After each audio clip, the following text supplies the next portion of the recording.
All right. A stunning new example of media bias up next. Smart.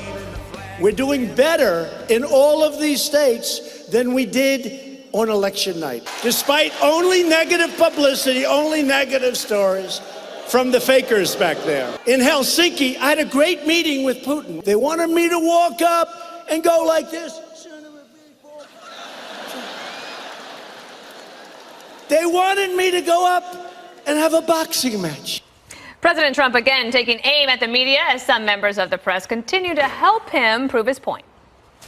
There's no way anyone who knows Donald Trump, but is not bought in some way, could watch him last night and not come away with a feeling that the President of the United States is completely unhinged and getting worse by the day. Okay, Jesse, how is his rally last night different from any other rally? Like, I don't understand where she thinks all of a sudden something's different. I think he was so good she had to call him that. Okay. Because I think she's Nice jealous. She's jealous because it takes a lot of talent to do what he does, to be able to read a crowd the way he does. It's not someone that's unhinged. It's someone that's so focused and so in tune to the crowd and their reaction, the timing, the sensibility of the way your words are going over with the crowd, and the way you perceive the crowd, and if they're, kind of losing patience or losing interest, to jolt them back at it. That takes timing, that takes precision. Not a lot of people are able to do that. So in order to discredit him, she can't discredit him on policy. She has to discredit him on his personality. And they don't have a very good personal relationship, so it's sour grapes. Well, it wasn't just personality. Take a listen to one more soundbite from that show.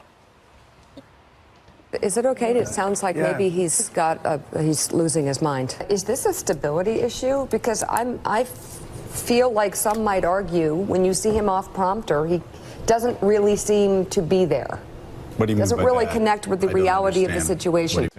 So, Greg, it's not the first time that questions have been raised, and we understand Omarosa has a book coming out in which apparently she's says something similar about mental stability. Who's Omarosa? I'm not sure. Former assistant Come to the on, president. you know who that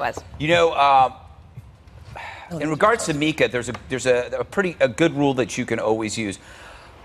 Boring people think interesting people are crazy, and she's effectively boring. The only thing interesting about her is her last name. Let's be honest.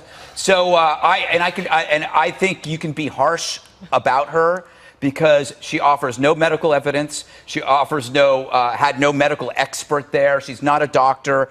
To talk about somebody's stability, and by the way, in very serious tones. This isn't like, when Trump says, Bernie's crazy.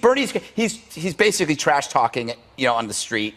She's actually making a fairly serious accusation that could push someone to say, okay, my God, we have to do something about this president. He's dangerous. Yeah, was it the 25th Amendment or something like that? Dagan, what do you make of it in terms of not responding on policy, but being frustrated with his delivery? Is what I guess she was upset about. Because everybody's lazy. They don't have to actually do any reading or understand anything about what's really going on in this country. You just come in and play like you're a psychiatrist in an airport kiosk.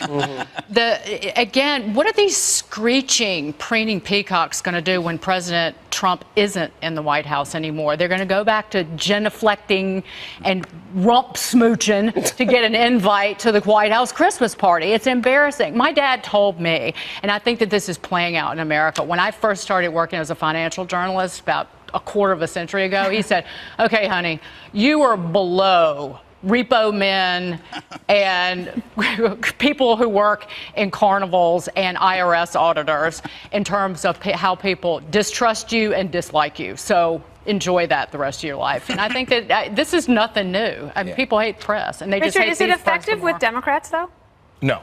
It's not. It's not effective with Democrats, but I think I think Mika's just she's one outlier, right? I think however, in this conversation is because the president has basically made the media the punching bag, and I mean he's called them the enemy of the state. He's called fake media. That'd be people, not state. The enemy of the same difference. Enemy of the people, and I find that to be very problematic. Go ahead, Jesse. I'm waiting for your pun. I find you problematic. I find you problematic too, buddy. But I mean, the truth of the matter is, there's a lot of people that go to the White House every day that do really good work, and they're really good journalists, and they don't deserve to be lumped in and called enemy of the people. You have people like Yamiche Alcindor at PBS. You have Abby Phillips at CNN. Good. You have our White House correspondents that are there that do good work every day, and even in their tweets are like, I mean, John Roberts is like, am I an enemy of the people too? And I think the president and the White House have to be very careful about their rhetoric, because they say they believe in the Constitution and the First Amendment enshrines. Well, doesn't the press have to be careful about their rhetoric as well? The job of the press is to ask tough questions to the White House, and Dana's been in that briefing room. I think we're conflating two people in things. the briefing room and people that are anchoring shows. Mika's not in the briefing room. Right. You know, she's like us. I mean, she has an opinion. Yeah. The thing is, though, there is something when you are saying that somebody is seriously mentally ill. There are people who are mentally ill, who are. It is just, you don't play around with that terminology lightly. That's what I guess bugs me about it. All right, President Trump unveils his new nickname for Bernie Sanders. And will the Democratic divide upend the party's plans for the midterms? A fired up President Trump going after his theoretical 2020 rivals in Pennsylvania. Let's say I'm running against Pocahontas or Crazy Bernie. I tell you, I got to hand it to Bernie. I saw him up there the other day. That hair is getting whiter and whiter, and he's getting crazier and crazier. That guy, he doesn't quit, and that's okay. Crazy Bernie. He is one crazy dude. This comes as Democrats apparently cannot agree on a midterm message.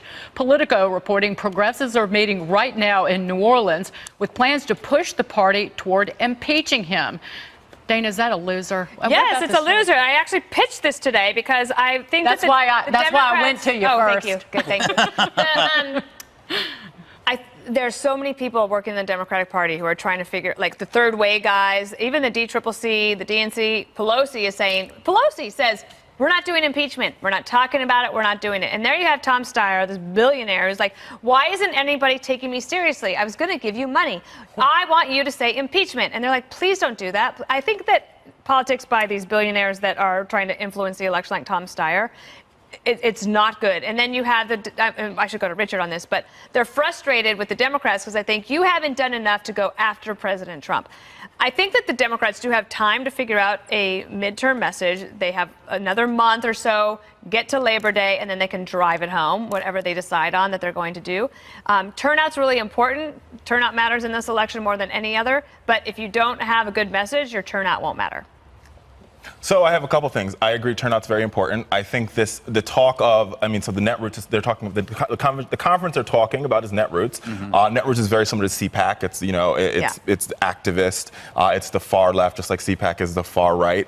They have conversations. They come up with, far left things. Mm-hmm. I don't think that's where the party is going to go, but I think it's an opportunity for us it's to rev up the party. It's to build the big momentum. I think Democrats have momentum going into this midterm election. I think the issue that we're going to come down to, or boil down to if we're smart, and I think we are, is going to be health care. And here's why. President Trump promised repeal and replace. Mm-hmm. He didn't repeal.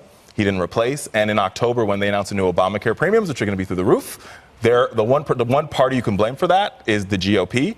And I think Democrats are going to run on the fact that healthcare is going to be more costly, and it's costly under Trump, and that's a very potent argument, and it's a real argument. So far, Jesse, that's not the case. The premiums are not coming in nearly as high, even falling in some states, but they've been reported at the state level because the insurance commissioners have been finding out.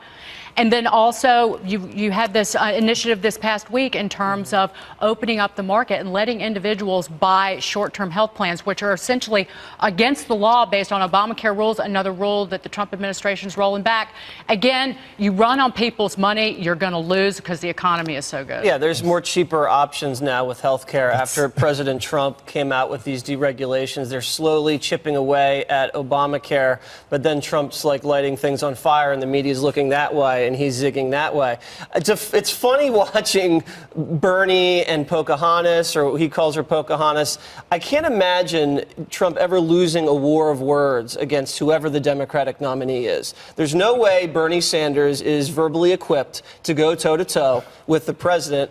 I think I shouldn't say Pocahontas, but I think Elizabeth Warren, Senator Elizabeth Warren, is quick with the Twitter. She's tight. She keeps it focused. But I think verbally she doesn't have what it takes. She doesn't have the charisma. She doesn't have the game. She As does you it say, in she front of doesn't her have the crowd, trash she does. talking. I just haven't seen it. I don't think it can deliver. Neither of them are going to be the nominee, though. Well, if it's Biden, Joe Biden's going to be the nominee, and in the most recent poll, Joe Biden was take him behind the gym and punch him in the face? Here's the thing: in the most recent poll, Joe Biden was up 7 points against Donald Trump. Here's the, A little early for polls. But here's the problem: their platform is impeachment.